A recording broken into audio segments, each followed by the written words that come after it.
Hey, this is Matt once again. Welcome back to another video, and this is a paid request from Anonymous. He wanted to remain anonymous, which is perfectly fine with me. I have no issues with that. If anyone wants to request any other type of videos, movie reviews, re-reviews, random thoughts, streams, commentaries, tier list rankings, video game playthroughs for an hour or full playthrough, whatever the case may be, feel free to send it either directly to my PayPal. I do have a CashApp as well. Links are down below in the info box, and I will get to it as soon as I possibly can. For those who sent them, thank you. I do appreciate it. And this is for Golan, A Farewell to Mr. Cinema for 2015. Now, there were a couple documentaries made on Canon films. There was Electric Boogaloo, which is very fast-paced, a lot of interviews, a lot of editing, a lot of crazy stories. So it's definitely stylistically well produced. But it's definitely, it kind of made you feel like a dummy for liking Canon films. That's kind of the feeling you get. You like Canon films? You're an idiot. How could you like this junk? That's what it felt like. Now, there's another one called The Go-Go Boys. Then you have this one. This one,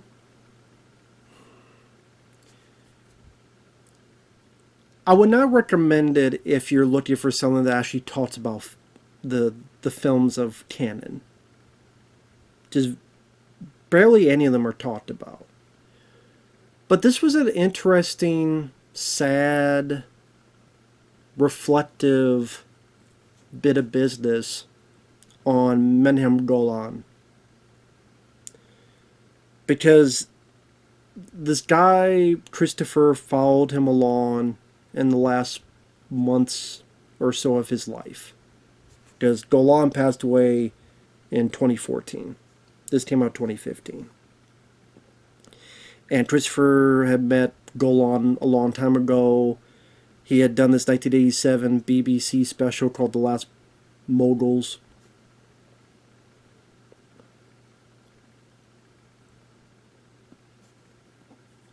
Around January 2013 or so, he started filming.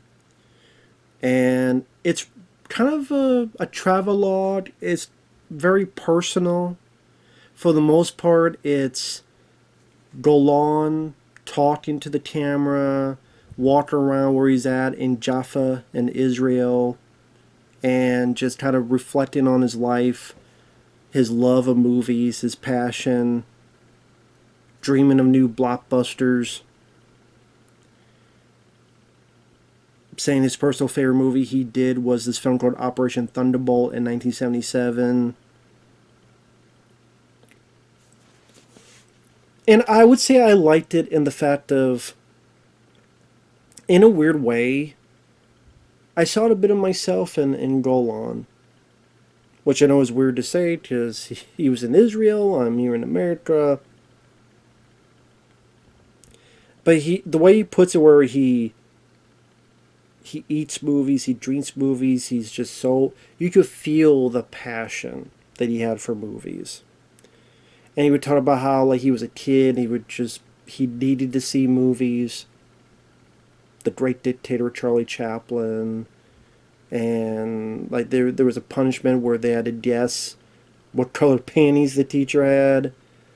They got in trouble, and the punishment was he can't go to the cinema, but he did. And the teacher smacked him in the face when he found out. It's like, I need movies to live. And you just see, like, he's passionate to do a movie again. And it's this sad, reflective state that he never got that. He was always talking about all these movies he wants to do. And never, sadly, got to do. I mean, there's a moment where he has all these strips. Like another Alan Quartermain film. Alan Quartermain and The Jewel of the East. He's like, Richard Chamberlain said he would do this. And I got a script for Merlin. I got a script for this. And he was especially wanting to do this film called The Sniper. And he's like, I want to get Bruce Willis and Denzel Washington. Well, how you don't do that? Money. I don't have it yet. But when I do. And then he's like, I want to do it with Al Pacino, and he says Al Pacino read the script and he liked it and gave me a verbal agreement. And I said I would pay him $5 million. I don't have that, but if I did a deal, then I could sell the movie and get the money. Like, he's wanting to do this, and he wanted to do. And then later on with Al Pacino, Matt Damon, it was called the Sniper, but then Sniper's Holiday, where Matt Damon was going to kill people at the Macy's parade and an ice rink, and would start killing people all over New York. And then Al Pacino was the detective to try to stop him. And I'm sitting there going, I want to see this movie. Like, Al Pacino, Matt Damon, Al Pacino going after a sniper, directed by the guy who did the Delta Force and Over the Top. Sign me the fuck up. I want to see this. I wanted to see that film. But then in the back of your head, like, obviously we know it didn't happen. We know it was never going to happen.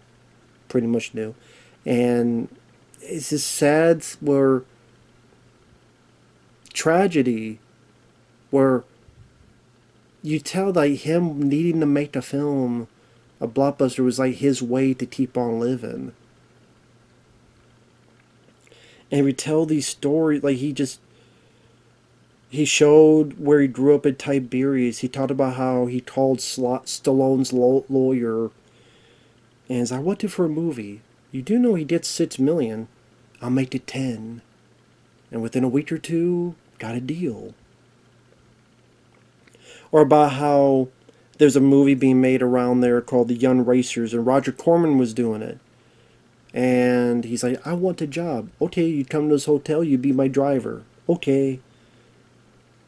Hey, we need a wreath. Because, like, when he wins the race, he put a wreath. I will get it for you. And he tells a story about he tried to break into the store, and cops came, and they got the store owner to open the store and get a wreath for the production. He tells about how I want to make a film. Okay. And then Francis Ford Coppola says, why you don't make it with them? I mean, it's for Israel. Let me make an American film. And he's like, Francis Ford Coppola stole my movie. And he praises Lee Marvin and liked working with him on the Delta Force. You see a couple behind the scenes of how he was running the studio back then. Also a bit of 1997, 1998 where he shoot 1997 to 1998 where he was shooting low budget films, like this one called The Versace Murder.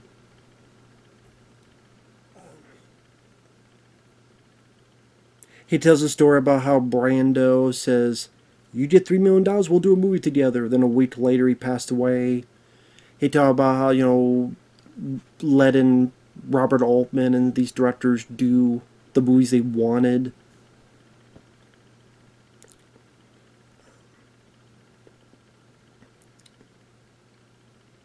A little bit of bad mouthing Yoram Globus, where I guess he was doing a documentary at the same time, and there's a bit of friction there.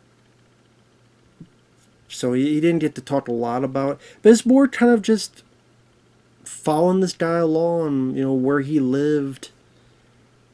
And just this kind of reflective, sad state of affairs where I could feel this guy's passion. I could feel that this guy, he got those years of being successful, being, making movies, like he just wanted to be around movies, breathe movies in. And he still kept believing that he could get one more done. And his wife, who he's with for the longest time, was like, he's not getting older. His daughter's like, don't worry about making a movie for money. Make one that you really want, that really says something about you. Make one good movie. Don't worry about movies that make money.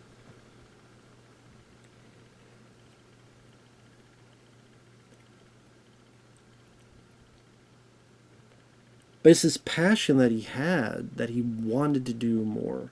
And it's... I can understand that mentality. I can understand the mentality of there's stuff that you want to do, but you're not able to do it.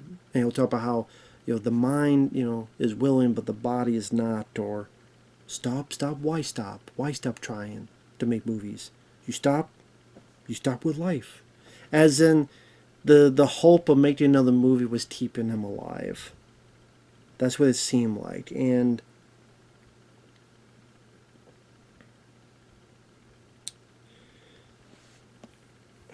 again, in a weird way, I saw a bit of myself in this guy. Now, granted, he was much more successful. I never made a movie. Never thought of it because I wouldn't even know where to begin. But he still did a lot, got to do a lot, but still that passion was there. And I mean, you know what? I would love to have seen this one more movie from him, man. Just I like Canon films. I liked some of the movies he directed. I liked the Delta Force. I liked Over the Top. I would like to have met this guy and talk movies with him. Maybe we'd get along because we both love talking about movies. And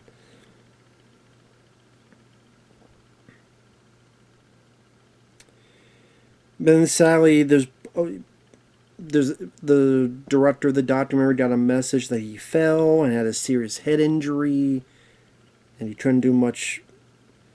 And then he showed like all these strips he had, like Super Ninja, like all these strips.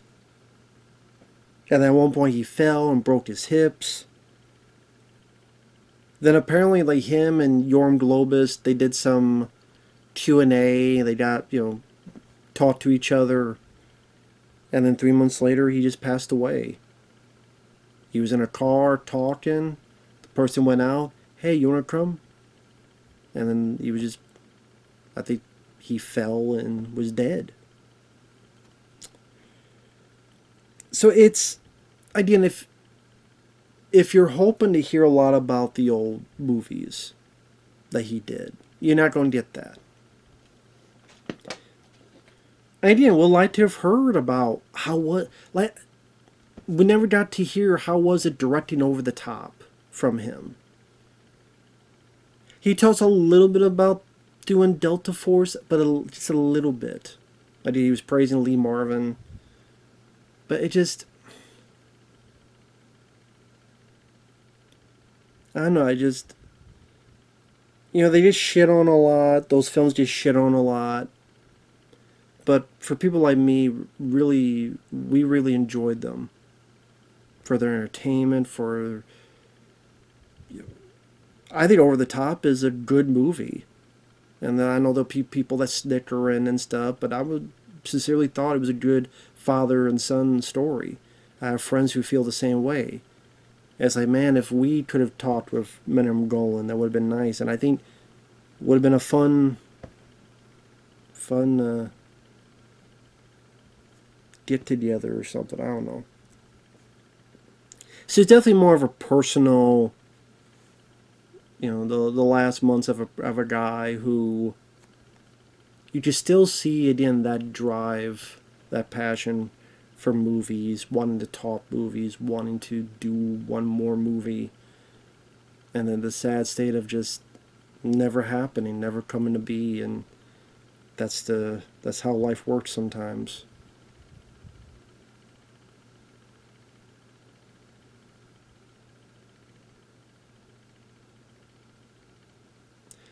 I mean, this is going to sound incredibly dumb and stupid. But you know how they have all this AI stuff, and there's talks of, one day, people will make their own movies. I'm like, I hope so. Because I would love to make a Raphael film. One Raphael Ninja Turtle film using that, if I could, before I die. Just have one thing. Because it's pretty much impossible to do that in the real world, That'd be my own, I mean, it kind of made me think of my own stuff. Now, hell, probably a week later I'll forget about this and this kind of mentality and be lazy again. But it gives you some food for thought and something to think about. And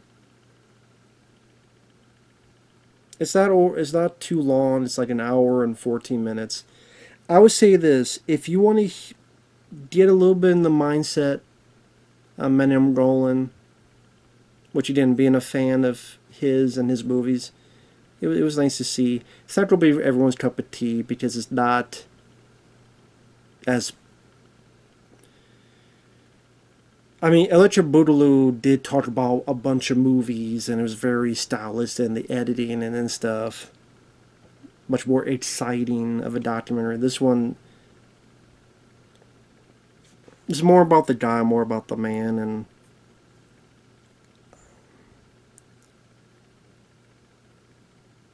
but at the same time, this one I felt more about, and I feel bad. I feel sad that he didn't get to do that one more film.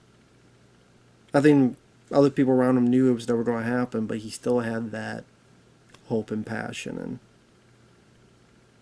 maybe that's not a bad thing to have, because if it could keep you going another day and another day, another day longer, is that such a bad thing to have? Yeah, I mean, there's false hope, but if it keeps you going, maybe false hope ain't a bad thing to have some days. Know what I mean? A little bit of food for thought or something, but... So, overall, I did like this. I appreciated this. But yeah, Golan, A Farewell to Mr. Cinema. Thanks for watching. Take care. Thanks once again to Mr. Anonymous for the request, and we'll talk to you later. Bye-bye for now.